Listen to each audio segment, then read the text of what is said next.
On the 27th of September 2024, the Reserve Bank of Zimbabwe reduced the amounts that travelers can take out of the country from 10,000 US dollars to 2,000 US dollars. Despite the outcry that came from different quarters, they stuck to that as a way of managing the exchange control in Zimbabwe. Today, we are going to be talking about the importance of exchange control. Hello and welcome to Economic Forum, a program where we discuss various issues affecting our economy in Zimbabwe. These can be issues to do with tourism, with agriculture, with education, with ICTs. We discuss them here in order to understand how they impact our economy. And our guest today is Alfred Mandara, who is an exchange control specialist. And as alluded to earlier on, we are going to be talking about exchange control. Alfred, welcome to Economic Forum. Thank you for having me on the show, John. Very interesting topic here, especially in the light of what happened on September 27. But let's understand what exchange control is all about and how the laws of the land actually govern exchange control mechanisms. So exchange controls, these refer to monetary policy instruments that are applied by the central bank in terms of managing foreign exchange reserves within the country. They are measures or directives that are implemented by the central bank, first and foremost to stabilize the domestic currency of the economy, and then also ensuring that there is available foreign exchange for transacting with the external parties. It could be other nations, other countries, that is resident corporates interacting with non-resident corporates. And also exchange controls are put in place to stamp out or to address illicit financial flows, those illegal transactions that come out through from money laundering or externalization. So in a nutshell, that is what exchange controls are. So in terms of the monetary policy measures that are put in place by a central bank, the government, in the context of Zimbabwe, has actually put in place the Exchange Control Act, which outlines what companies, what individuals need to do for them to comply with exchange control regulations. So we do have a set of regulations that are put in place that actually administer the usage of foreign exchange in a manner that ensures that we've got adequate reserves of foreign exchange as we interact with external parties. Just outline some of the major provisions in addition to what you've just said. In terms of the provisions that are put in place by the central bank, they are looking at various areas where local companies interact with external companies. We are looking at the areas of imports, we are looking at the areas of exports, we are looking at foreign investments, we are looking at foreign loans. So those four broad areas are where exchange controls are applied. So for one to import, there are certain regulations that are actually put in place for one to be able to make or conduct foreign imports. And the same also applies when one is exporting goods or services. One has to adhere to a certain set of regulations. One has to raise a certain export form for them to be able to export various goods. The same also applies when an entity or an individual is borrowing from outside the country. Such transactions, they must conform to the exchange control regulations that regulate within the Zimbabwean economy. And even when a company is also inviting foreign investors, there are certain regulations that they must comply with or they must adhere to. Let's look at the impact, because there was an outcry, especially when the amounts were reduced from 10,000 to 2,000. But what is it that the public is missing? Just educate us about all that. One of the reasons why this was done, first and foremost, was to limit the amount of foreign currency cash that can be exported outside the country. So it's predominantly to also provide security to our traveling public when they are traveling outside the country. Then also the Reserve Bank is also trying to reduce money laundering, because in some instances there are individuals who carry cash outside the country, but these are laundered funds. So what the Reserve Bank is trying to do is to try and encourage individuals who are traveling to actually bank their cash, but it is permissible within exchange control regulations. Instead of you carrying foreign currency cash in person, you can load that cash onto your card, and then you can transact abroad using your credit card or a foreign currency card that you can carry out or conduct your business outside the country. In addition, if there is an immediate payment that you might want to do, the banking channel is actually available for the banking public to actually process a foreign payment through the banking channels instead of you carrying foreign currency cash outside the country. In fact, in the next segment, we are going to discuss that, the documents that are required in order for you to meet all your obligations. It does not mean that if you don't carry the $10,000, you are unable to pay school fees, you are unable to import goods. You're able to do that, but some documentation is needed and processes have to be gone through in order to achieve that. And we thank our guest here who is explaining all these things. That is Alfred Mandara, who is an exchange control specialist. So join us in the second segment of Economic Forum, where we are discussing exchange control mechanisms and their importance.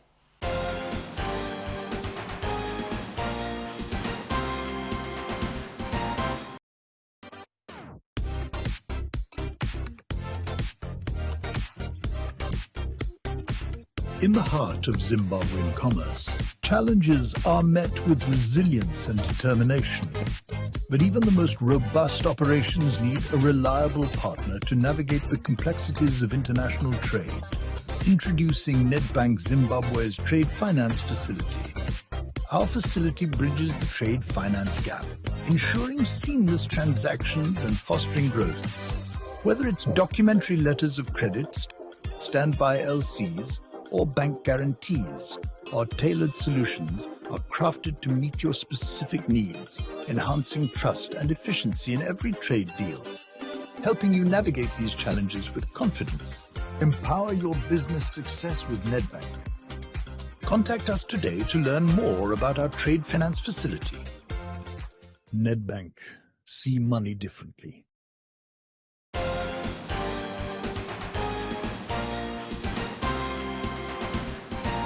We are now in the second segment of Economic Forum, where today we are discussing exchange control, how we can protect our currency in the country from abuse and that it is used properly, especially in the importation of goods. And our guest here to explain all that is an exchange control specialist, and that's Alfred Mandara.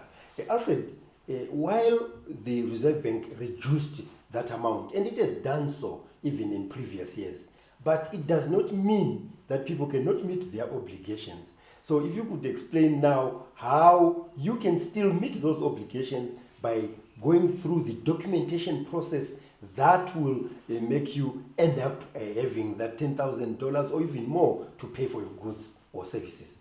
So by the Reserve Bank reducing the amount of foreign currency cash that can be exported outside the country, that does not dissuade the banking public from making any foreign payments.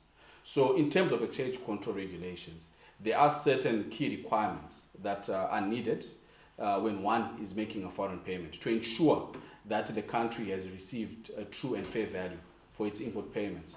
So when one is making a foreign currency payment, the expectation is that they are making a payment towards an underlying transaction from a foreign supplier. So what is important is to make sure that the client who has walked into a banking branch today presents an invoice which confirms that there is an underlying transaction that they would want to make. So that is the first and important step.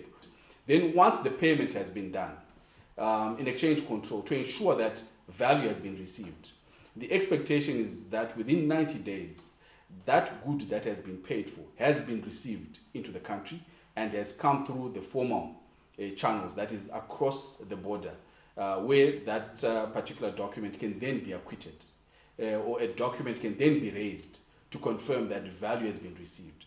Let's look at the due diligence that is carried out by the bank to check the authenticity of these documents. as they process, your forex. So in this world that we are living in now, where money laundering has now become an emerging risk, in global trade, in international trade, it's very important that the bank then also conducts its own due diligence. It verifies the authenticity of the documents that have been presented by the client in making this foreign payment.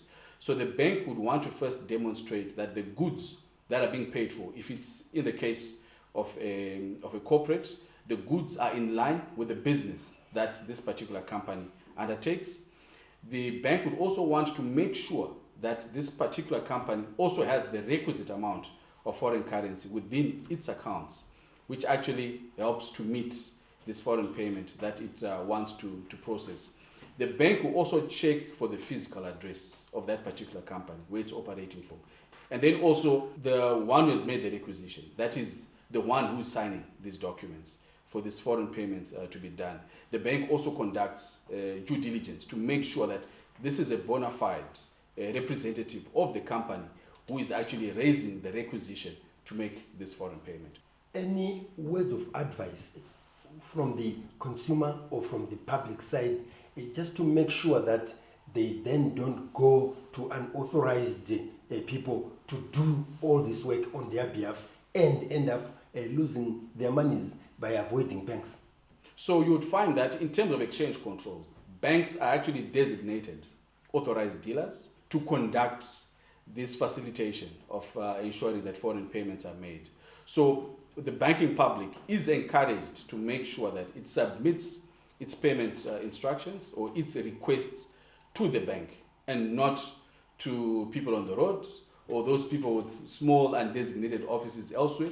But the public is actually encouraged to make use of formal banking channels whenever they wish to make foreign payments. And banks are well capacitated, they are well knowledgeable, and they are well versed in terms of making these foreign payments. And as I've mentioned before, banks are actually licensed by the Central Bank or the Reserve Bank of Zimbabwe for them to conduct this kind of business, to facilitate foreign transactions on behalf of their clients. Let's now look at an overview of the accounting and the acquittal of these import payments and their importance. When one is making a foreign payment, what is important is to ensure that there is an underlying transaction. So how do we demonstrate that there's an underlying transaction? We have got an invoice that you present to the bank to make that foreign payment. Once that payment has been made and it has been authorized and it has reached the supplier, the expectation is that the supplier will then ship the goods to the remitter of the funds, that is the client who is based here in Zimbabwe. So when the goods come into Zimbabwe, they pass through the border and they are what are called bills of entry that are raised by ZIMRA when the goods actually enter the country's border. So these bills of entry, within a period of 90 days, they must be submitted to the bank where they are acquitted, where the bank confirms that value has been received from the foreign payment that has been made, and that process of acknowledging that goods have been received from offshore is the process that is called acquittal, where the payment can now be acquitted from the system. Failure to acquit this particular payment from the system will leave that payment outstanding, and if it goes beyond 90 days, that particular payment becomes overdue, which is non-compliance, in terms of our current exchange control regulations within Zimbabwe. That's our guest today. That's Alfred Mandara, who is an exchange control specialist, and we are discussing or demystifying exchange control in our program today. So join us in the third and final segment of Economic Forum.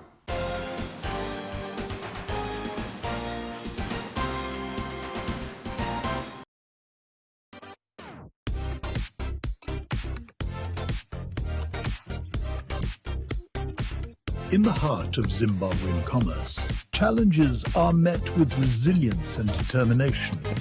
But even the most robust operations need a reliable partner to navigate the complexities of international trade. Introducing Nedbank Zimbabwe's Trade Finance Facility. Our facility bridges the trade finance gap, ensuring seamless transactions and fostering growth. Whether it's documentary letters of credit, standby LCs, or bank guarantees, our tailored solutions are crafted to meet your specific needs, enhancing trust and efficiency in every trade deal, helping you navigate these challenges with confidence. Empower your business success with Nedbank. Contact us today to learn more about our trade finance facility. Nedbank. See money differently.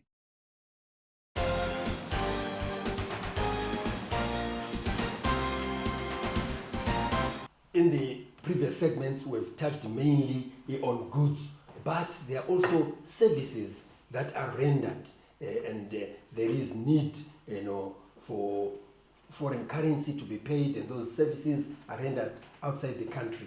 Welcome to the third and final segment of Economic Forum, where today we are discussing exchange control. Yes, our guest here, if you could just explain to us about how services would differ from the ordinary goods that we've been discussing. Okay, so services, they present a different dynamic to goods in the sense that services are intangible. Whilst goods are physical and we can see goods, it's easy to administer goods, and in terms of acquittal, those are straightforward, as I've mentioned earlier. When it comes to services, in terms of our regulations, because these are not tangible products, services come in various forms. We've got software licenses, we've got professional services provided by foreign service providers, we have management services, technical services, and even royalties and franchise services that are provided from outside the country. So such services must be approved by the central bank, or they must be registered with the central bank before a payment can be made.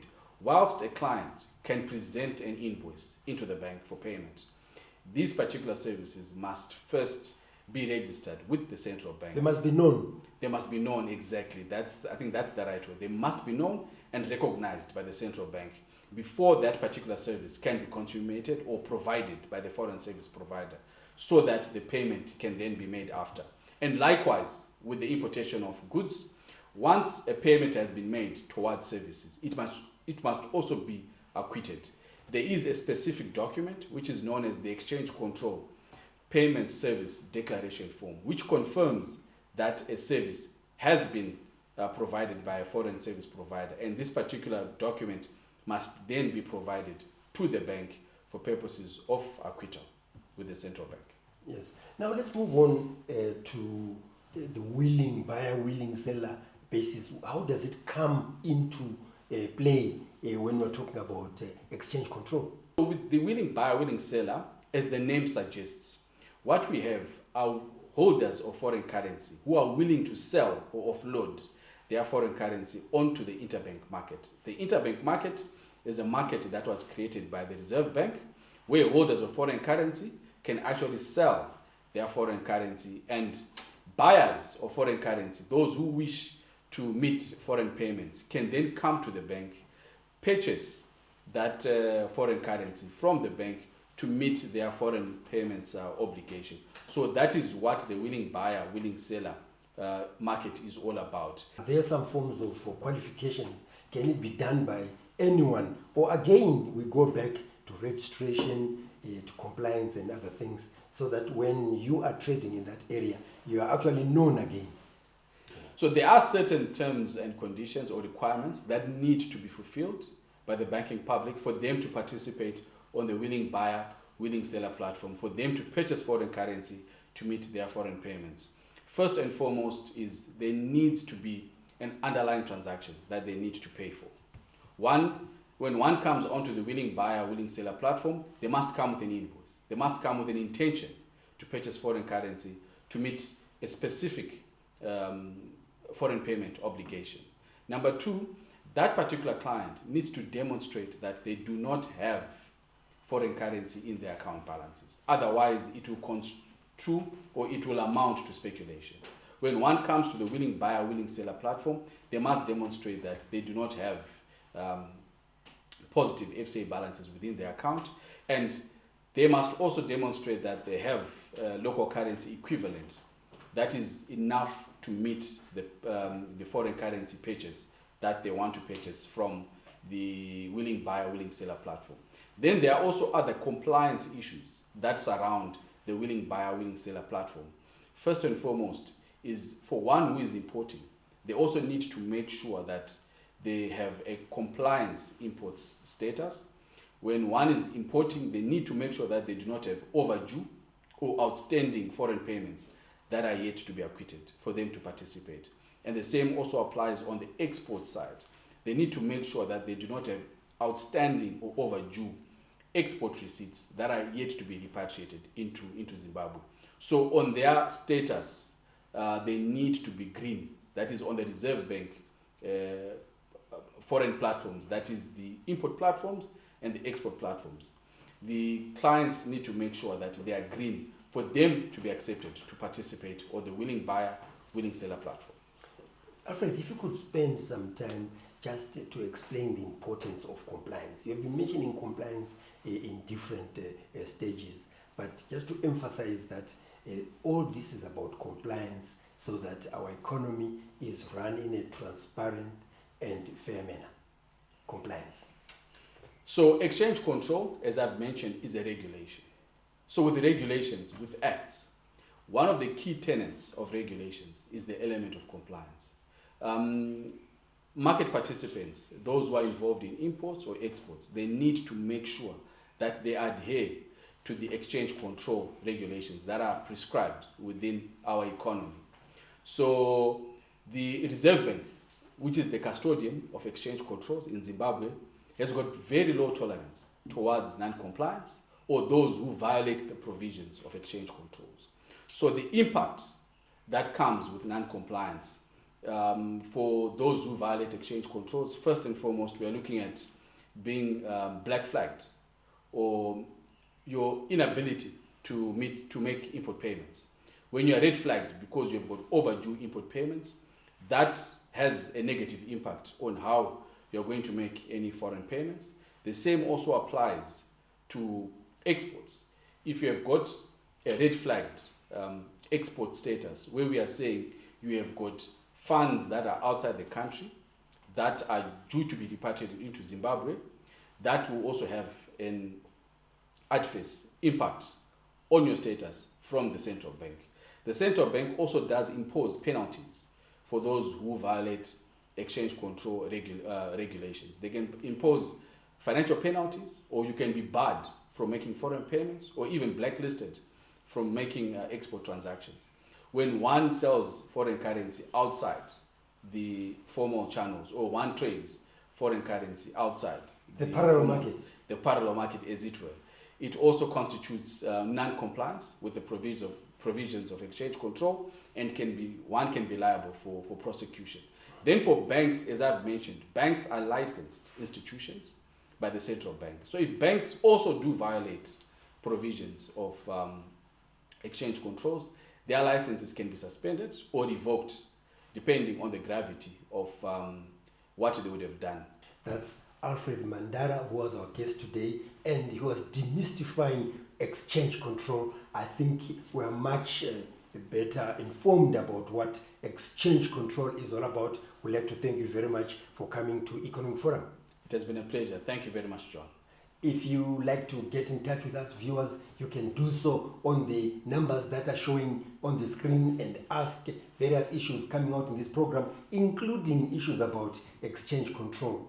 If you like to engage with us again about the topics that we discuss here, you can do so on the social media platforms that are also flashing on your screen. If you have missed some of the episodes of Economic Forum, you can actually watch them on our YouTube channel, which is Economic Forum Zimbabwe. So on behalf of our guest, Alfred Mandara, who is an exchange control specialist, as well as the production crew, this is John Masugu wishing you happy viewing.